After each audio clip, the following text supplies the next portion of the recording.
کو اسی مہینے میں پیدا کیا۔ آدم علیہ السلام کو جب سجدہ کرایا گیا محرم کا مہینہ تھا۔ آدم علیہ السلام کے سر پر جب خلافت کا تاج رکھا گیا تب بھی محرم کا مہینہ تھا۔ حضرت یونس علیہ السلام جب مچھلی کے پیٹ سے باہر آئے محرم کا مہینہ تھا۔ حضرت نوح کی کشتی 6 ماہ تک طوفان کے چکر لگانے کے بعد جب پہاڑ کے اوپر رکی وہ محرم کا مہینہ تھا۔ حضرت ابراہیم علیہ السلام آگ کے نرغے سے محرم کے مہینے میں باہر آئے۔ حضرت یعقوب علیہ السلام حضرت یوسف علیہ السلام کے بہت طویل جدائی کے بعد جب ملاقات ہوئی محرم الحرام کا مہینہ تھا۔ حضرت یوسف علیہ السلام جب تخت خلافت پر آ کے بیٹھے محرم کا مہینہ تھا۔ موسیٰ علیہ السلام اپنی قوم کو لے کر کنارے لگے ہیں محرم کا مہینہ تھا۔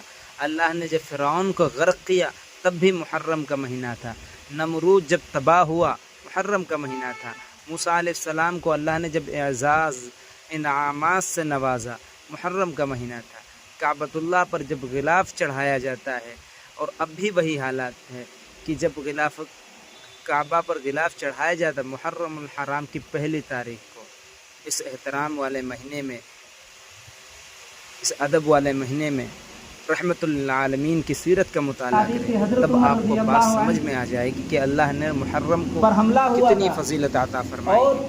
اللہ نے اپنا سب سے پہلا اللہ تعالیٰ نے اپنے نبی صلی اللہ علیہ وسلم کا جو سب سے پہلے نکاح فرمایا سیدہ طاہرہ خدیجۃ الکبریٰ رضی اللہ عنہا کے ساتھ تب بھی محرم کا مہینہ۔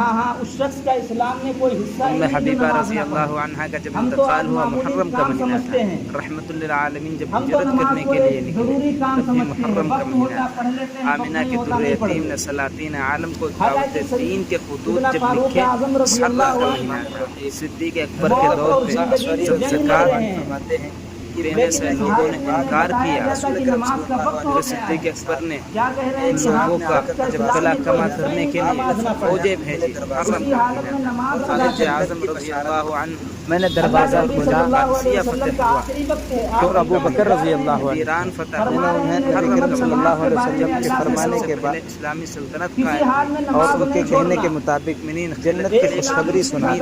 پیغمبر اللہ کے نبی صلی اللہ علیہ وسلم نے فرمایا کہ جنت سیدہ فاروق اعظم رضی اللہ کی حمد و ثنا کی شہادت میں ایک اور صاحب آئے اور دروازہ کھلوایا۔ نبی اکرم صلی اللہ علیہ وسلم نے اس موقع پر بھی یہی فرمایا، دروازہ ان کے لیے کھول دو، انہیں جنت کی بشارت دو۔ میں نے دروازہ کھولا تو حضرت عمر رضی اللہ عنہ انہیں بھی مہینہ مبارک ہو، محرم مبارک ہو، تو بڑے انہوں نے بھی اللہ کے حمد و ثنا بیان کی۔ پھر ایک تیسرے اور صاحب آئے کہتا ہے کہ محرم تو دکھوں کا مہینہ ہے، محرم تو اور انہیں بھی جنت کی بشارت سنا دی۔